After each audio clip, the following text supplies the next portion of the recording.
Fala aí, galerinha do oitavo ano. Espero que vocês estejam bem e espero que vocês estejam conseguindo também se adaptar a essa nova forma aí de aulas, de aprendizado que nós estamos sendo forçados todos a, a, a, a fazer agora a partir dessa crise aí que houve na saúde do mundo relacionado à pandemia do coronavírus, né? Mas eu espero que vocês estejam se adaptando. Para nós, professores, também tem sido um grande desafio, mas eu ainda espero que vocês consigam compreender melhor ainda os assuntos que nós temos estudado durante esses dias. Gente, então vamos lá. Hoje eu quero só falar com vocês a respeito do final aí da Era Napoleônica, mas antes eu peço para vocês, eu coloquei lá na aba material de apoio do portal da escola, uma apresentação em PowerPoint sobre a Era Napoleônica. Você pode acompanhar por lá essa aula junto com aquela apresentação, porque vai te ajudar bastante a entender um pouco melhor ali essa parte da história chamada Era Napoleônica, tá bom? Bom, semana passada eu falei com vocês a respeito da Era Napoleônica e eu já expliquei para vocês quem foi Napoleão, como ele entrou no poder através do golpe do 18 Brumário com o apoio dos girondinos. Aí ele se estabelece no poder com outros dois cônsules, né? E inaugura então uma era de governo da França que ficou conhecida como Era Napoleônica. Essa Era Napoleônica ela foi dividida em três fases. Nós falamos sobre isso já. A primeira fase, o consulado, a segunda, o império e a terceira, o governo de 100 dias. Na aula passada, nós falamos só sobre o consulado com vocês. E todas as atividades foram relacionadas a essa fase que foi a fase do consulado, que eu espero que vocês tenham conseguido entender e fazer todas as atividades certinho, né? Falamos então a respeito disso, lá do consulado, em que foi uma época em que o Napoleão, ele procurou agradar a todos os setores da sociedade. Ele foi muito esperto nesse momento aqui. Lembrando que ele era o primeiro cônsul. Tinham três cônsuls, e ele era o primeiro cônsul. E Napoleão, então, aqui ele foi muito esperto, governando, tentando agradar a todos os setores da sociedade. E ele procura, então, primeiramente, criar um ambiente de paz interna, porque os caras estavam se quebrando. Girondinos e jacobinos, lá a respeito do poder, depois da Revolução Francesa, eles estavam se matando.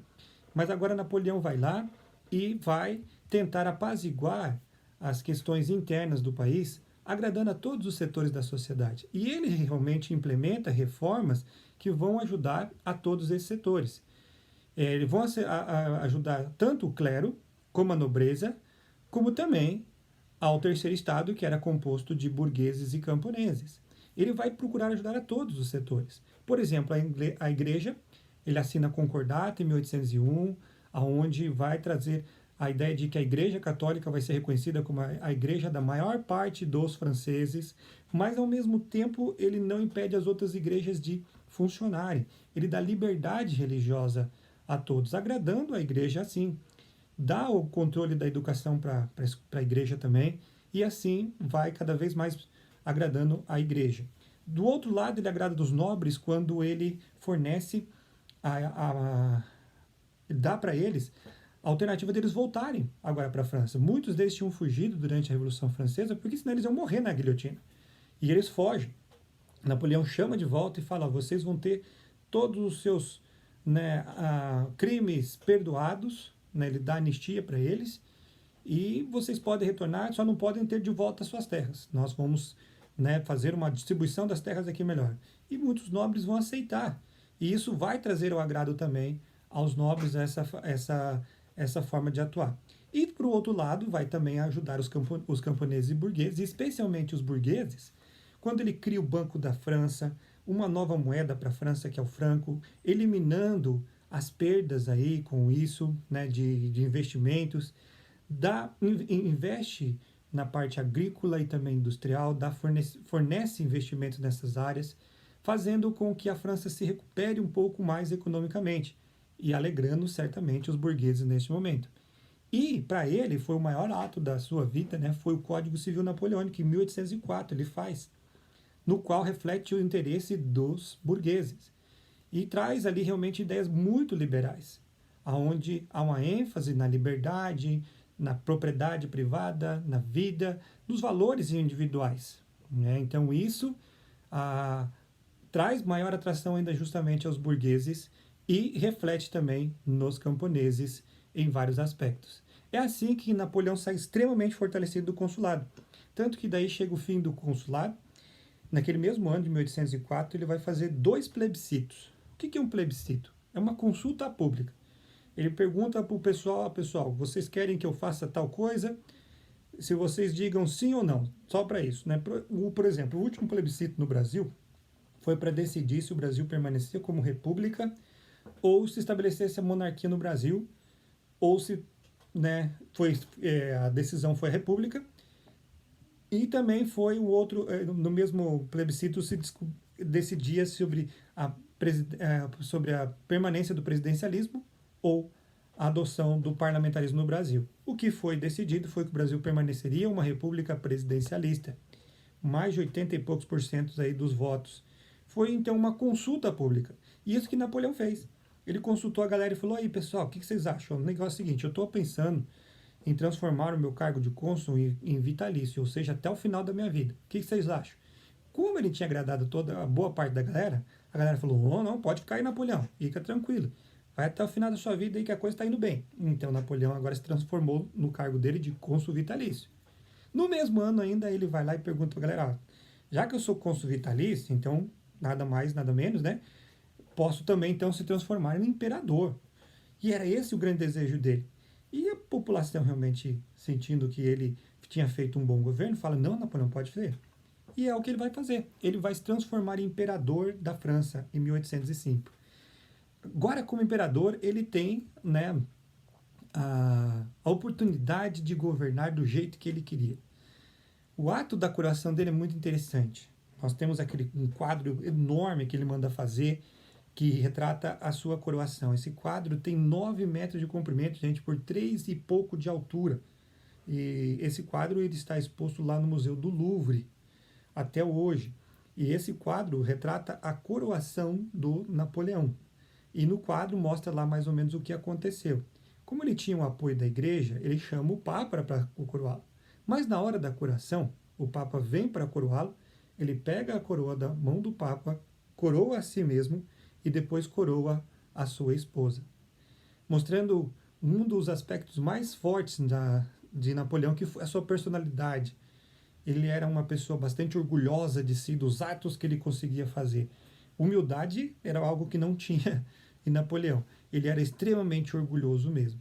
E foi isso que acontece ali através até dessa imagem. E se você ver o quadro em si, pode notar que Napoleão é o centro do quadro. A parte, uma luz dentro do quadro, em cima do quadro, e a parte mais luminosa do quadro é justamente Napoleão sendo coroado. É uma coisa muito interessante a respeito aí da coroação. Agora ele é imperador e agora ele vai. No projeto dele de ser imperador, ele vai, com o apoio de todos os franceses, praticar uma política expansionista. Ele quer expandir as fronteiras da França e também fazer com que a França se torne mais poderosa. Para isso tem um grande inimigo, a Inglaterra. Né? A Inglaterra seria esse principal inimigo dos franceses. E eles começam a progredir, invadem parte da Espanha, conseguem um apoio espanhol em vários aspectos. Porém, o grande problema é como é que nós vamos chegar na ilha da Grã-Bretanha. A Grã-Bretanha tem uma armada muito forte e nos mares é muito difícil vencê-los. No chão, até que aqui na terra, aqui nós, né, Napoleão, aqui nós bancamos, né, porque no chão aqui os nossos exércitos são muito bons, né. Porém, no mar, a gente tá falhando aqui, né. Então, o que faz Napoleão? Napoleão, astutamente, faz uma aliança com a Espanha e usa da armada espanhola para tentar combater contra os ingleses. E eles juntam uma quantidade de barcos que possibilitaria isso, né? E o almirante Villeneuve sai para uma batalha. Essa batalha ficou conhecida como Batalha de Trafalgar. Ela aconteceu próximo ao Estreito de Gibraltar, entre o Mar do Mediterrâneo e o Oceano Atlântico. A Batalha de Trafalgar tinha, para vocês terem ideia, gente, quantidade de barcos para os franceses e espanhóis era de 33 barcos, sob a liderança de Villeneuve. E tinha o almirante Nelson, com uma armada inglesa com aproximadamente 27 embarcações. Né? E aí, só que veja só como o Nelson foi ninja, galera. Um ninja mesmo. Por que ninja? Porque ele fez o seguinte, a tática dele foi diferente. Ao invés de espalhar todos os seus barcos e manda o pessoal para, né, brigar com o outro lado, todo loucão, ele organiza a coisa. Ele organiza de que forma? Ele bota lá na frente, né, os seus barcos mais poderosos, os seus encoraçados mais fortes, com maior potência militar, e eles colocam justamente na frente. E todos os outros vão atrás, em fila indiana, protegidos pelos maiores e mais fortes na frente. E no início da batalha, então, quem estava sofrendo mais são esses dois barcos apenas. E eles estão tentando né, combater com os outros. E afundam outras embarcações, conseguem, né, bons resultados, enquanto no afã da batalha toda, saem de trás os outros que estavam intactos e vão para o combate 1 a 1 com as outras embarcações espanholas e francesas e conseguem rapidamente vencer aos franceses naquele momento. Essa derrota na Batalha de Trafalgar deixou Napoleão muito chateado. Ele falou, poxa, eu não vou conseguir mais, né, vencer a Inglaterra. Até que ele teve uma ideia. Já que eu não consigo vencer militarmente a Inglaterra, eu vou fazer com que a economia deles se perca. Na hora que eu fizer isso, aí a economia deles, né, enfraquecendo, então eu vou poder depois vencer a Inglaterra. E a ideia dele realmente é uma ideia interessante. O que ele faz? Ele aplica o bloqueio continental. O bloqueio continental foi o quê? Foi uma proibição imposta por Napoleão para todos os outros países da Europa de não comercializar com a Inglaterra. Todos os países da Europa estavam proibidos de comercializar com a Inglaterra, sob, né, pena de serem invadidos pelo exército francês. Quem não cumprisse o bloqueio continental poderia ser invadido pelos exércitos franceses. E a intenção fica clara. A intenção é enfraquecer economicamente a Inglaterra. Essa era a intenção do bloqueio continental. Mas a pergunta é, e aí, deu certo, professor? Será que deu certo mesmo? Galera, digo a vocês que não deu certo. Por que não deu certo? Terminou em fracasso essa ideia. Primeiro, que nem todo mundo obedeceu o bloqueio continental, né? Diversos países não obedeceram, né? Houve o contrabando, entre outras coisas, então isso mostra que realmente nem todos obedeceram ao bloqueio continental. Entre eles está Portugal. E aí tem profunda ligação com a nossa história, que é a história do Brasil. Por quê?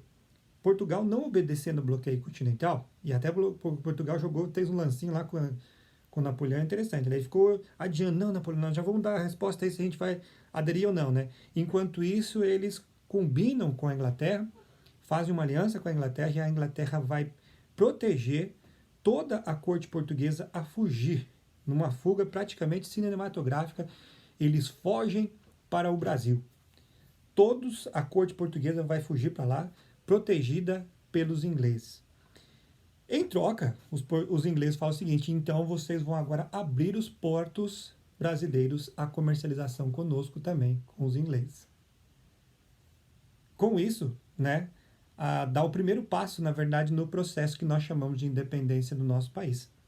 O Brasil vai ter agora a capacidade de poder comercializar diretamente com a Inglaterra, tirando o intermediário português, ajudando assim no nosso processo de independência. Então, galera, esse bloqueio continental tem profunda ligação com a nossa história também. Gravem isso é muito importante. Tem profunda ligação também, tá? Então, não deu certo justamente por causa disso. Portugueses, entre outros, não obedeceram a esse bloqueio continental. Outra coisa é que os ingleses não são bobos nem nada, eles são malandros. E os ingleses malandrões, o que eles fizeram? Eles reforçaram o comércio com outras áreas, inclusive com a América, especialmente, na verdade, né, com a América. Eles vão, então, né, comercializar com outras áreas agora, e no caso, em especial, a América. Bom, então por isso é que terminou realmente em fracasso. Mas Napoleão continua a sua política expansionista e ele enfrenta agora um outro grande rival, que seria a Rússia. A Rússia foi o grande problema para eles. E justificados na ideia de que a Rússia não estava obedecendo ao bloqueio continental, Napoleão manda então as tropas francesas invadirem a Rússia. O grande erro de Napoleão, dizem que foi de Napoleão e também de Hitler, foi ter invadido a Rússia na época do inverno. Inverno rigoroso ali na Rússia faz com que realmente as tropas sofram muito com isso. E para piorar a situação, os russos vão usar uma estratégia de guerra interessantíssima, a estratégia chamada terra arrasada. O nosso presidente recentemente usou esse mesmo termo, terra arrasada, para tentar comparar a situação atual relacionada à pandemia do coronavírus no Brasil. Eu acho que ele foi um pouco infeliz na comparação, mas parece um pouco a ideia de terra arrasada. Em que sentido? O que a terra arrasada foi feita lá? Os russos, eles recuaram, se esconderam, foram recuando cada vez mais, abandonando as suas terras e destruindo todas as fontes de suprimento, alimentação e de água para os franceses que foram entrando dentro do seu território.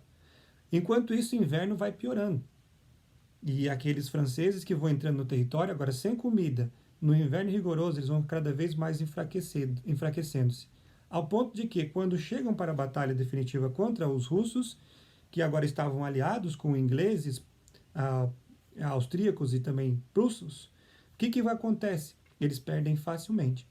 Napoleão vai ser humilhado, ele perde a batalha contra a Rússia, devido a essa tática, né, da terra arrasada, né, de recuar e de destruir as fontes de suprimento dentro do seu próprio território. Napoleão agora então ele é forçado a assinar um tratado chamado Tratado de Fontainebleau. Esse Tratado de Fontainebleau era um tratado onde Napoleão reconhecia a sua derrota e exigia que ele fosse exilado, e ele vai ser exilado na ilha de Elba. Napoleão, então, agora termina o segundo período que nós conhecemos do período napoleônico, que é o Império. Mas não termina ainda a Era Napoleônica. Vocês sabem que existe um terceiro ainda. Enquanto isso, a França vai ser governada por uma monarquia. Luís XVIII volta e tenta restabelecer o antigo regime. Mas Napoleão ainda tinha uns camaradas que ajudavam ele. Esses vão, então, armar a fuga de Napoleão da ilha de Elba, e Napoleão vai até Paris, toma novamente o poder e vai governar por 100 dias. Porém, vai ser derrotado definitivamente por tropas estrangeiras, formadas por ingleses, austríacos, russos, entre outros, na Batalha de Waterloo em 1815, onde hoje nós encontramos a Bélgica, próximo onde hoje nós encontramos a Bélgica. Então, Napoleão ele vai ser derrotado definitivamente nessa batalha chamada Batalha de Waterloo. Tá?